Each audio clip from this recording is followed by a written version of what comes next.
You guys know I'm no electrician, but I've seen this many times. This is our main feed. We're only gonna be bringing in 2 hots and 1 neutral. Welcome back to our budget pole barn build. Over the next couple of days, we're going to completely wire out this barn for power. That's going to include a ton of LED lights throughout the interior and then also some receptacles located throughout for power. Now keep in mind, I'm going to do this by myself on a budget as usual, but I am not a professional tradesman electrician. So if you're doing this on your own, please seek professional help and guidance. With that being said, let's get started. Now this is a majority of the components you're going to need. We have 1 sub panel. We have a bunch of Romex wire. We have 14-2 and 12-2. We have a bunch of receptacle boxes. We got some single gang, some 2 gang, some 4 gang. We have our staples for securing the wire to the wood. And then we have a bunch of breakers for our sub panel, but we will go over those in depth once we get them installed. The panel we're using is a 125 amp main lug box. Now the main lug simply means that there is no breaker in this panel to kill the power at this station. So that will be done with the breaker in the panel where we're pulling our power from. And these are pretty basic designs. So let's go ahead and get this thing mounted in the location that we want. The box is mounted, and for our power supply, we are gonna run some 6-3 direct burial wire. Fortunately enough, a few weeks ago, I had a trench out here to bury the water line supply for the barn. So I went ahead and buried this wire in the ground while I had that trencher rented. Here's some footage of that.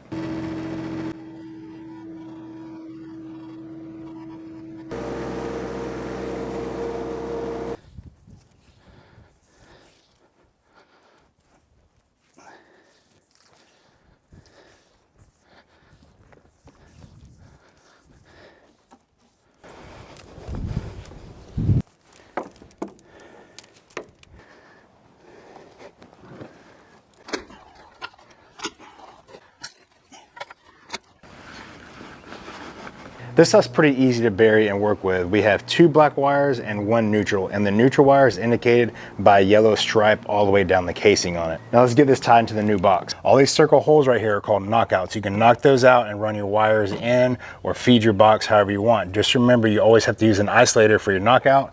We're using this knockout right here in the bottom with a 1.25 inch electrical conduit pipe. Thread that on like that, hand tighten it.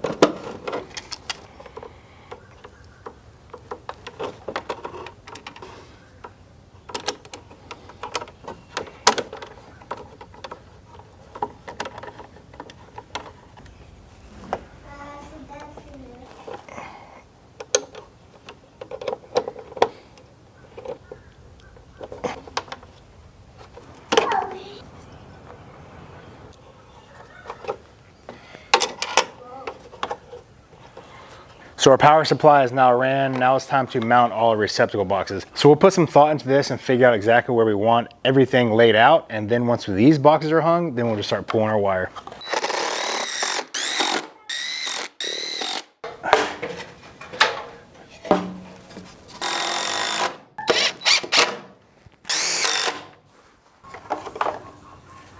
The first switch mounting box is done. I know this 2x4 box looks a little janky, but keep in mind, this is one of the locations that's gonna be temporary because behind me in this corner will be a fully finished off office. So once we do that, I can just take this down pretty easily and run it in between the studs how it should go. So we're on day 2 of the install. We're gonna take a pause on installing the receptacle boxes because I have some rain coming in tomorrow in the forecast. So that means I wanna get this dirt covered up outside where we ran the power wires. So to do that, I'm gonna go ahead and ground our sub panel. Now this is a sub panel like we said, so we have to add a separate ground bar. This is gonna isolate all the ground wires in this box to this sub panel only. So we're only gonna be bringing in 2 hots and 1 neutral, and then the ground will add. So they actually have pre-drilled and threaded holes to mount these. Then we got our 8-foot bare copper rod. This is gonna be driven into the ground. And to tie these two together, we're gonna use our bare copper wire that you can get at any Home Depot or Lowe's. This comes in 10, 20, 30 foot lengths. This is actually a lot darker than it usually is because this is salvage. I pulled this off one of the telephone poles that we use for the barn. So copper is copper, it stays good for a while and it's expensive. So we're using this.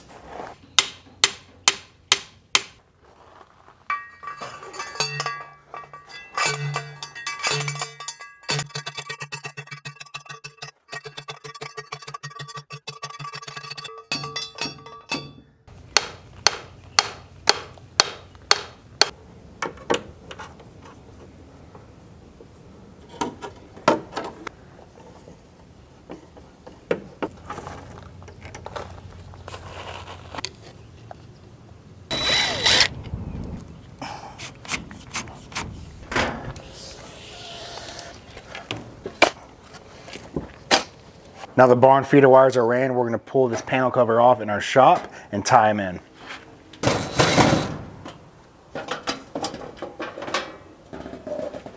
So now we have our 3 wires coming from our barn. This is 2 power and 1 common.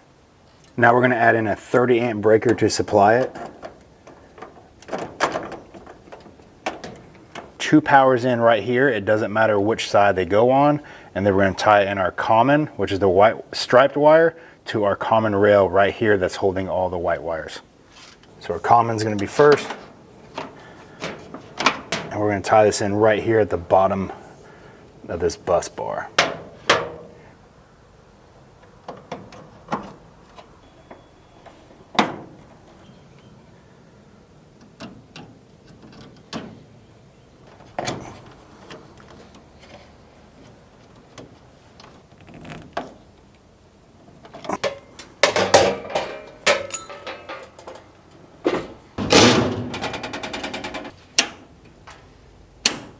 So the feeder line running to the shop and feeding this sub panel is now complete, 100% buried, ready to go.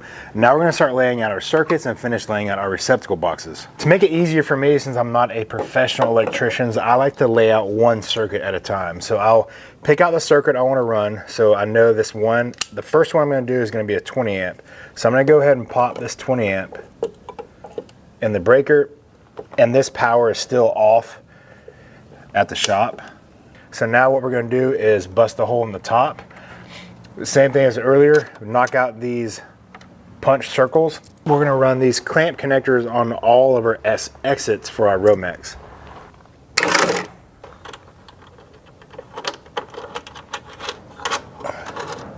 So we got our first circuit laid out. Now we're going to start running some Romex. And if you didn't know, yellow Romex is a simple indication of 12-2 wire. White Romex indicates 14-2. So 14 gauge is acceptable for 15 amp circuits, and 12 gauge is acceptable for 20 amp circuits. Yeah, it wasn't too long ago where they changed the code and made them update the wire color so electricians and inspectors and homeowners and everybody else could actually identify the amperage easier. So now we're ready to run the Romex. I'm kind of going to work backwards. I'm going to go from my boxes that I laid out for the circuit, receptacle boxes, and then I will run it back to the panel. And we're going to feed this into our adapter. I'm going to pull this out to length.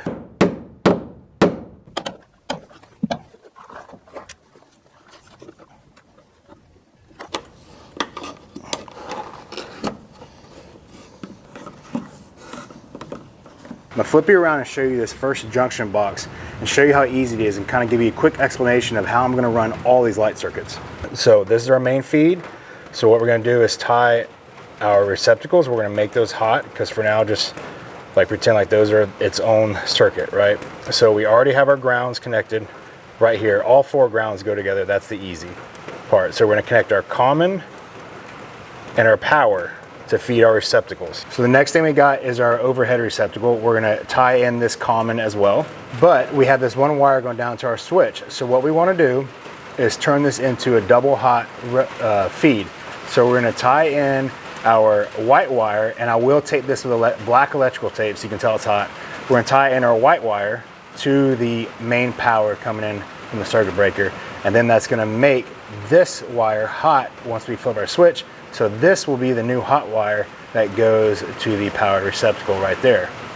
We will have power sent to the receptacle, and our receptacles next in line on the feed will stay hot always.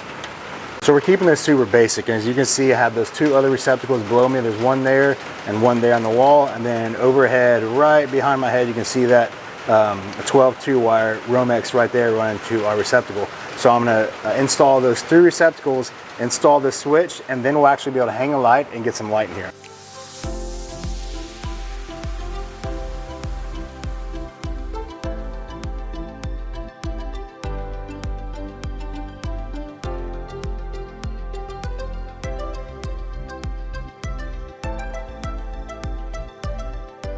We officially have some light in the barn now. So that was our 20 amp circuit, the first one we ran.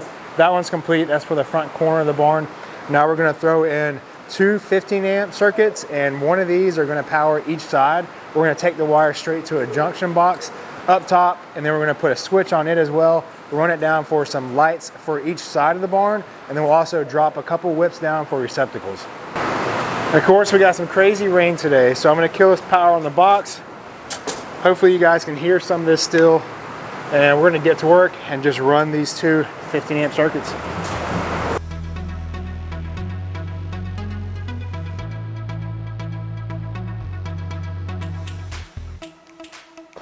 Now it's time to hang up our first light. The 2 light options that we're using today are provided by Hykolity.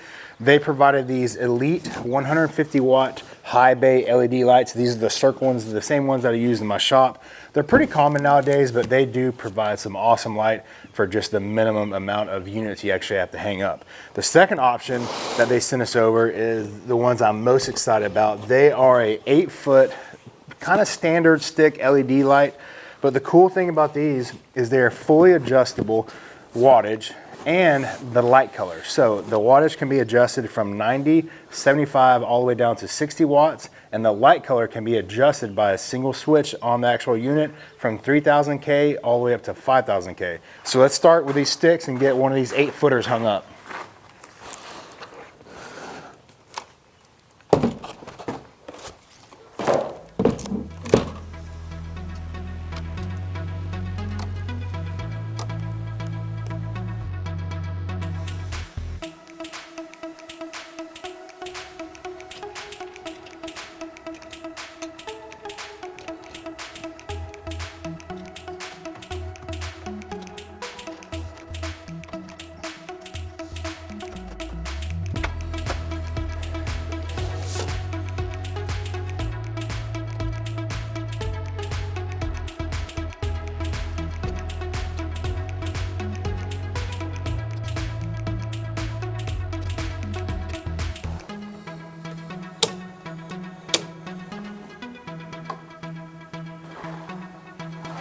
That is set for the 4000K, so it's a warm, mellow light, and it fills up each stall perfectly, and it's also set on the lowest wattage at 65 watts. So that's a couple receptacles we dropped right here with these 2 8-foot LED sticks on a 15 amp circuit for the shed roof side of the barn.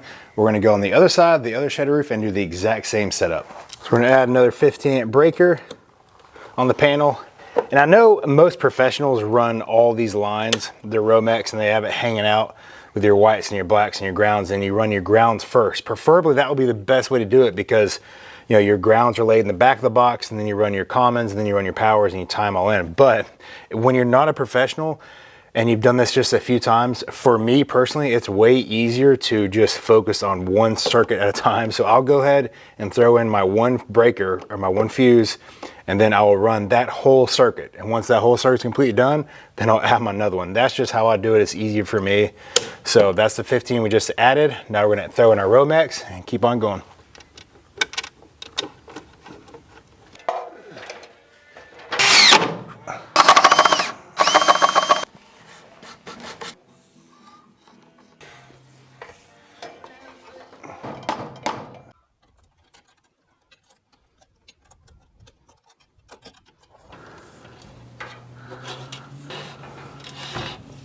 We got one last 8-foot LED to hang up. And these things are pretty easy. At first, it took me a second to figure out how to open the lens up or pull the casing off so you can mount the backside. But then I read the directions, and these things work pretty easily. You just squeeze on the backing part right here, and the plastic lens cover with a little metal backing just slides right up, and then it exposes all your wiring and also some mounting holes you can hang this thing. But they also provided some chains with these guys, so you can hang them from chains as well, if that's what you choose to do. Just like that, it comes off. For us, we're mounting them directly to our header up there, but the coolest thing about these, I think, and especially when you're mounting these guys, because they're so big, is this. They have safety wires, so once you pop the top off, they'll actually hang from the wires itself. You can mount this backing plate right here, pretty dang easy, and then just wire it up and then pop your cover right back on because it's already hanging from the unit. So last one, get this thing installed, and then we'll get this last row wired up. Because they are 8 feet long, I'm mounting the middle first, then it kind of seesaws, and I'm not really leveling it per se, but I am lining it up with the bottom of the header as best I can. I mean, I don't think anybody's gonna hop up here and put a level on it. So we're getting it pretty dang close. Then I'm just popping in a couple sheetrock screws right through the holes on the back of this guy. Now, a couple extra hands would definitely help, but it's manageable. So we got a center mounting hole right here. Make sure we're halfway lined up with the other side.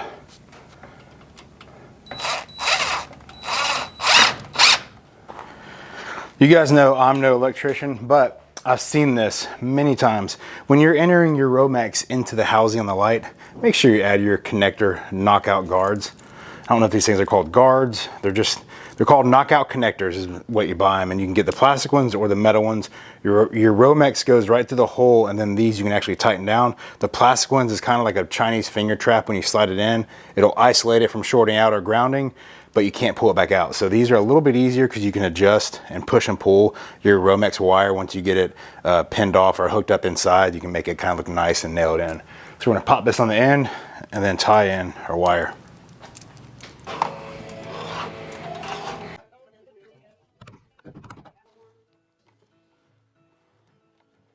We're almost done with the left side circuit. We got those two 8-foot LED strips on the 15 amp circuit, and then we also put a receptacle on the front side.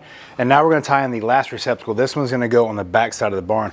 And the cool thing about these is, as long as you don't overload your circuit, these pretty much extend your power supply.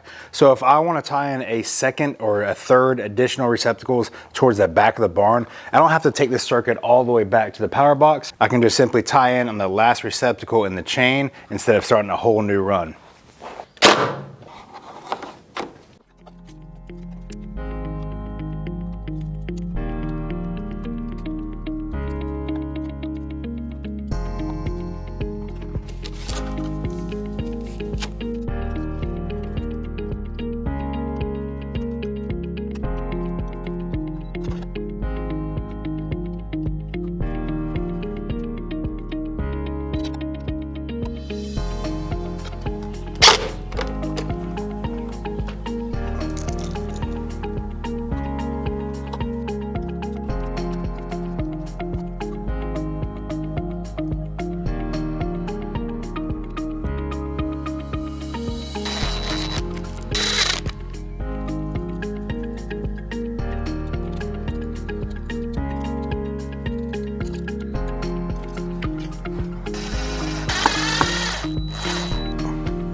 Now we got one more 15 amp circuit to install, and these are gonna tie in our high bay LED lights up top, and along with a antique chandelier that we got right in the center. These are the last couple high bay lights that were provided for us, and these are super simple. Ton of LED lights. You hang them up by a hook that's provided and then just plug them right into a 110 receptacle. And they also have a safety wire you can attach up top. That way, in case it falls off the hook, it'll hang. So we're gonna get these wired up right above us.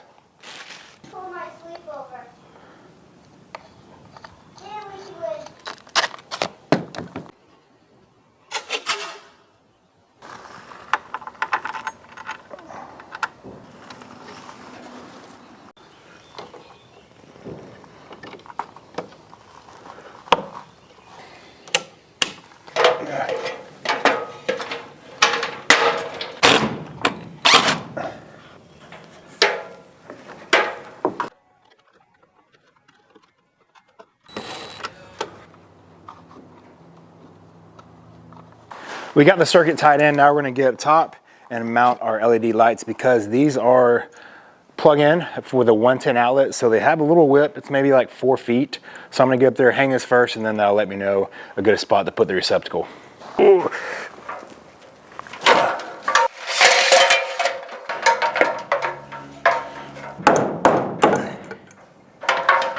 Whew, I am not a big fan of heights.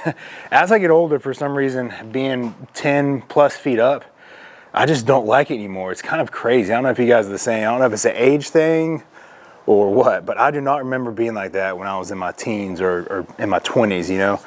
I got that light hung up. It was pretty easy. I used a 16 penny nail and just nailed it right into the truss and made a loop out of it and just hooked the light hook right on that. And there is that security line or a little metal anchor, so you can hook that on the gusset plate on the truss. That way, if it does slide this nail, it'll catch it. No big deal.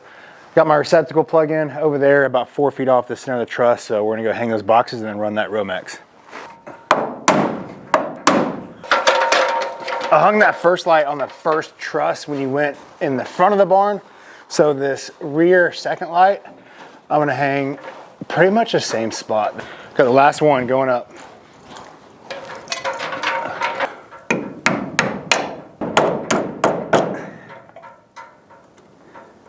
Kind of had an epiphany. I'm going to run this Romex in this box already and go ahead and wire up this receptacle all in one.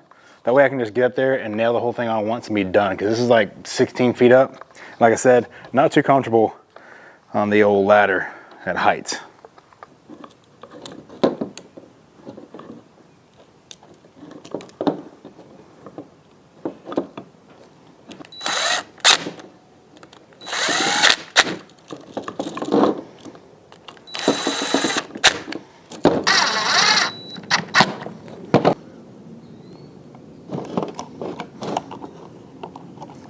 We're about to hang up this last receptacle for one of the lights in the back, and I got some dark receptacle covers, as you guys saw, thinking it would blend in and look better in the barn. But one thing I overlooked was white receptacles. So don't be this guy. Get the matched receptacles with the cover, obviously. I don't know what I was thinking, but with this far in, it's my barn. If I was doing this job for someone else, I would definitely make these match, but it is what it is. So that is the last 2 high bay LED lights we're gonna install. They sent me 6. I ended up installing only 4 because they are so bright. I don't need the other 2. Hykolity wanted me to give these away to one of you guys. So let's do this. In the comments below, the closest guess to the length of Romex wire I used. So the total footage of electrical wire I used wired in this barn. Guess down below in the comments. The closest one, I'll send you these 2 lights. So the last thing we have to do on this job is hang this antique chandelier, and then we'll go over the total budget on this build.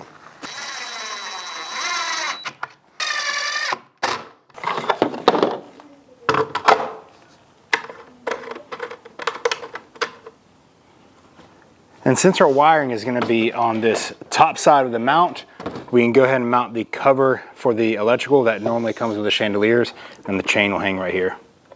It's pretty basic. All chandeliers are the same. They hang from a chain, and then you got your 2 power wires going up with a ground If it doesn't have a ground, it's probably a little bit older.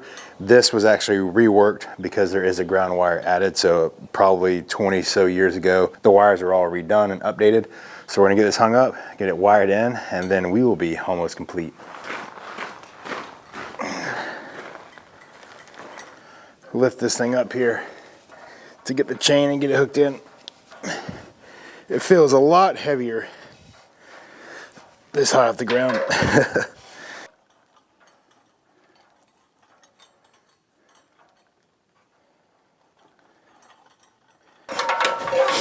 Everything is hooked up and wired. There's only one thing left to do. Let's make sure it works.